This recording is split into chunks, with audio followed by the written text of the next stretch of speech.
Alors, ce que je te propose dans cet épisode, c'est que l'on travaille sur l'estime de soi, parce que bien souvent, ce qui empêche les gens à passer le pas de faire des vidéos, c'est que on a une très mauvaise estime de soi. Je ne sais pas si tu es d'accord avec moi. Allez, on se retrouve tout de suite pour cet épisode exceptionnel sur l'estime de soi. Bonjour et bienvenue sur le podcast des néo-vidéo marketeurs. Ce podcast s'adresse essentiellement aux chefs d'entreprise, micro-entrepreneurs, freelance, indépendants, coachs, consultants.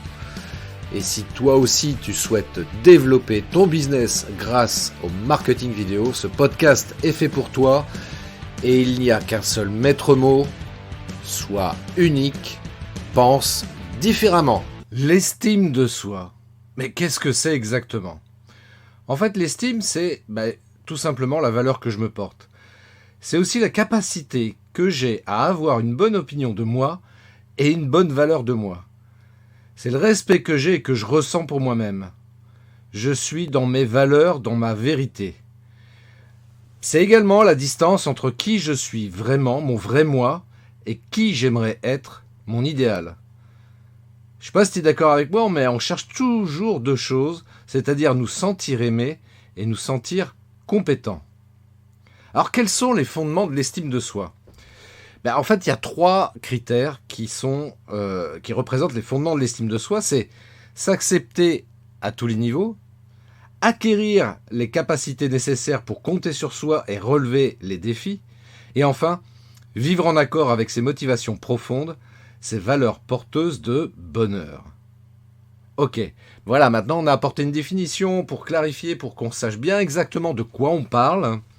Maintenant, on va voir un petit peu quelles sont les composantes de l'estime de soi. En fait, l'estime de soi est composée de trois choses principales, à savoir l'amour de soi, l'image de soi et la confiance en soi. Et oui, parce que bien souvent, tu vois, on parle de confiance en soi, mais on oublie que c'est intégré en fait par rapport à l'estime de soi. Alors la confiance en soi, justement, c'est quoi par exemple ? Ça va correspondre, je sais pas moi, l'action, la prédiction, le ressenti, la conviction d'être capable d'agir de manière appropriée dans une situation donnée. C'est aussi un sentiment d'assurance et de sécurité. Et ce qui va te permettre justement de développer ta confiance en soi, il va y avoir plusieurs choses. Ça va être d'abord l'action. C'est juste l'action qui va te permettre de nourrir la confiance en soi. Faire des petits pas. Tu vas pas partir sur des objectifs beaucoup trop importants. Parce que ça va nuire à la confiance en soi. Ce qui est important aussi, c'est de fêter ses réussites, aussi minimes, aussi banales, aussi petites soient-elles. Et puis, accepter aussi les échecs. Prendre les échecs comme étant des expériences à part entière et non pas comme quelque chose de négatif. Et puis, aussi oser faire des choses. Tu vois, tout simplement se donner des défis aussi, ça peut être des petits défis, c'est pas la peine de partir dans des choses beaucoup trop ambitieuses. Donc ça, c'est la confiance en soi. On parle aussi également de l'image de soi. Alors l'image de soi, c'est quoi ? C'est simplement l'évaluation que l'on se fait de ses qualités, de ses défauts, de ses potentiels, de ses limites, de ses talents. Ça va être lié à notre environnement éducatif, affectif et familial, évidemment. Alors justement, qu'est-ce qui va permettre d'améliorer l'image de soi ? En fait, il y a différentes choses. Il y a tout d'abord les talents, prendre conscience des talents que l'on a, et je le répète régulièrement, tu as bien plus de talents que tu ne le crois. Voilà. Ça va être aussi tes réussites. Voilà, prendre encore une fois conscience de ces réussites, aussi banales puissent-elles être, et de se les noter. Voilà. Qu'est-ce qu'il y a d'autre également ? Ça va être les limites, les forces de caractère et la qualité, ces qualités également. Tout ça va te permettre justement de pouvoir faire levier sur l'image de soi et d'améliorer ton image, l'image que tu peux avoir par rapport à toi-même. Enfin, la troisième composante de l'estime de soi, bien sûr, c'est l'amour de soi. L'amour de soi, c'est s'aimer, s'accepter et se respecter inconditionnellement. Voilà, faire la paix avec soi et poser ses limites en se fixant donc des limites par rapport à ce qui est important par rapport à toi. Alors, quels sont les moyens d'agir sur l'amour de soi? Eh bien, tout simplement prendre conscience de quels sont tes besoins, quelles sont tes valeurs. Se faire du bien aussi, c'est important de se faire du bien. Se respecter, poser ses limites. En d'autres termes, savoir dire non. Hein. Accepter également ses zones d'ombre. Alors ça, les zones d'ombre, ça, je pourrais faire un épisode également là-dessus, parce que c'est un sujet qui me passionne et que je trouve très, très intéressant. Quand tu acceptes tes zones d'ombre d'un coup, waouh, ça te libère et ça te permet d'être beaucoup plus épanoui dans ta vie. L'amour de soi, c'est savoir également rester libre et savoir ce qui est bon pour toi. Voilà. Une fois que tu as pris conscience de tout ça, eh bien, en travaillant sur ces différentes composantes, tu vas évidemment améliorer l'estime de soi. L'estime de soi, alors comment elle se concrétise? En fait, ce qu'il faut bien comprendre, c'est que nous avons toujours la même valeur et importance, quoi que nous fassions. Ce que nous sommes n'est pas ce que nous faisons. Voilà. Il s'agit vraiment de faire la différence entre ce que l'on fait et ce que l'on est. Et puis, tu sais, je vais te dire un truc. Tu as simplement de la valeur par le simple fait d'être vivant. Voilà. Ça peut te rassurer, ça peut nourrir ton estime de toi. Prends bien conscience que tu as de la valeur par le simple fait d'être vivant. Moi, c'est une image que j'aime bien raconter aussi d'ailleurs par rapport à ça, parce que voilà, tu es né suite à l'accouplement de ton père et de ta mère, on va être très concret. Et qu'est-ce qui s'est passé lors de cet accouplement? Eh bien, les spermatozoïdes sont allés dans le ventre de ta maman, on va dire ça comme ça, et sur les millions de spermatozoïdes, il y en a un seul qui a réussi à percer l'ovule et à créer l'être que tu es.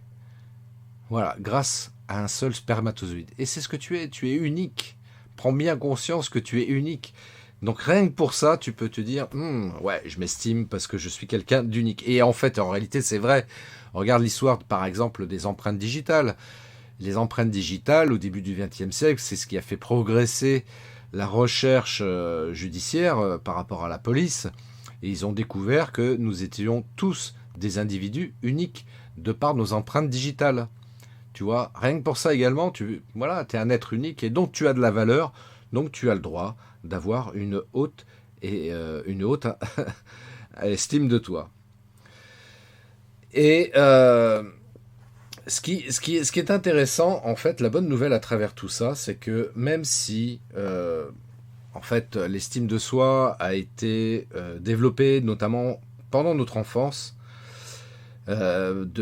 par rapport à l'affection qu'on a reçue par notre famille, par nos parents, par notre aspect physique, par nos compétences sportives, par la popularité auprès de nos camarades, et puis la réussite scolaire. Alors, évidemment, par rapport à tous ces critères-là, évidemment, notre estime de nous a pu être impactée négativement, mais la bonne nouvelle, encore une fois, c'est qu'on peut agir encore aujourd'hui, quel que soit ton âge, que tu aies 20 ans, 30 ans, 50 ans, 70 ans, peu importe, tu peux toujours agir sur l'estime de toi à travers 9 leviers, justement. Alors, quels sont ces 9 leviers qui vont pouvoir t'aider à travailler sur l'estime de soi?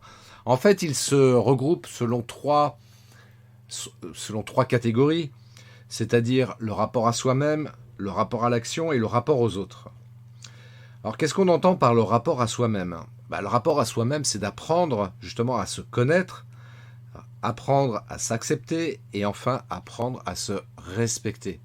Voilà, par rapport à tout ça, il y a tout un tas d'outils et d'actions, moi, sur lesquels j'adore travailler justement pour t'aider à travailler et à améliorer le rapport à toi-même. Deuxième aspect, c'est le rapport à l'action. Donc, rapport à l'action, évidemment, il s'agit d'agir. Voilà, passer à l'action. Faire taire le critique intérieur également, parce que qu'est-ce qu'on est un mauvais juge par rapport à soi? Qu'est-ce qu'on se critique? À chaque fois qu'on fait quelque chose de mal, de maladroit, etc. Et là, c'est la première chose que l'on va regarder, au lieu de porter son attention sur les bonnes choses que l'on fait par ailleurs. Parce qu'immanquablement, on fait de bonnes choses également, et toi le premier. Et puis enfin, dans ce rapport à l'action, bien entendu, accepter l'échec. L'échec fait partie de l'apprentissage.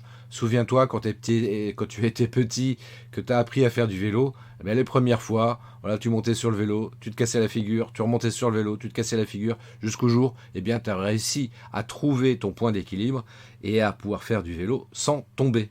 Voilà, donc dans la vie en général et dans le business en particulier, c'est exactement pareil. Tu vas oser faire des choses et puis les premières fois, ça peut être entre guillemets des échecs. Donc tu vas surtout ne pas abandonner parce que en réalité c'est un échec que si seulement tu abandonnes. Tant que tu n'abandonnes pas, ça reste qu'une expérience que tu vas améliorer au fil du temps pour te permettre d'atteindre la réussite. Enfin, pour terminer, ça va être le rapport aux autres. Le rapport aux autres donc va faire levier justement sur l'estime de soi. Le rapport aux autres, c'est-à-dire, tu vas apprendre à t'affirmer. Tu vas apprendre également à être empathique. Et enfin, tu vas t'appuyer sur le soutien social. Voilà tout ce que je pourrais dire sur l'estime de soi. Alors évidemment, j'ai été un petit peu rapide dans mes explications. Ça fait partie, ce travail sur l'estime de soi, de l'accompagnement que je propose auprès des entrepreneurs spécifiquement, justement pour les aider à améliorer l'estime de soi et leur permettre d'être beaucoup plus épanouis et heureux dans leur vie en général et dans leur vie professionnelle en particulier. Moi, ce que je t'invite à faire, si tu veux vraiment en savoir plus, parce qu'il y a vraiment un point sur lequel j'ai un super programme sur justement comment éveiller tes talents pour pouvoir nourrir et travailler et développer l'estime de soi, tout simplement, tu vas sur Internet, tu cliques éveille-tes-talents.fr, éveille-tes-talents.fr. Voilà, si tu souscris au programme, j'offre une première session gratuite et également est inclus mon programme de formation en ligne sur le marketing vidéo. Et donc, ce qui sera un vrai support pour t'aider à développer ton marketing vidéo de manière consciente et globale sur le web. Et donc, écoute, si ça t'intéresse, jette un coup d'œil là-dessus. Et puis éventuellement, si tu veux avoir un petit peu plus d'infos, tu me contactes sur christophetrain.fr. Tu vas sur christophetrain.fr. J'offre une session de 45 minutes gratuite également. Et durant cette session, on fera le point justement sur quels sont tes objectifs, voir comment je peux t'aider éventuellement à améliorer ton estime de toi et bien d'autres choses également. Parce que moi, encore une fois, ce qui m'intéresse, c'est de t'aider à éveiller tes talents. Je le répète, j'adore ça, tu as bien plus de talent que tu ne le crois. Oui. Donc tu vas sur christophetrain.fr, tu demandes une session gratuite de 45 minutes, ou alors si vraiment, c'est important et urgent pour toi aujourd'hui de passer à l'action, tu vas sur éveille-tes-talents.fr, tu me contactes, et puis on met en place ce programme d'accompagnement dès maintenant, et puis pendant plusieurs semaines, je vais t'accompagner et t'aider à développer tes talents, t'aider à être beaucoup plus épanoui dans ton business, et enfin de pouvoir t'éclater tout simplement au niveau professionnel. Voilà, écoute, je te dis à très bientôt. Et puis, en tous les cas, quoi que tu penses, quoi que tu aies envie de faire, quelle que soit ta décision en d'autres termes, je te souhaite le meilleur pour toi, sincèrement et du fond du cœur. Et puis également une très très belle journée. À très bientôt. Ciao. Merci d'avoir écouté cet épisode de podcast des Néo-Vidéo Marketeurs. Si tu as une question ou un commentaire, contacte-moi directement sur christophetrain.fr. Je me ferai un plaisir de te répondre rapidement. Et si tu m'écoutes via Apple Podcast, n'hésite pas également à me laisser un avis 5 étoiles et un commentaire. Ça me fera plaisir. Je te souhaite une très très belle journée et je te donne rendez-vous pour un nouvel épisode très très bientôt. Ciao.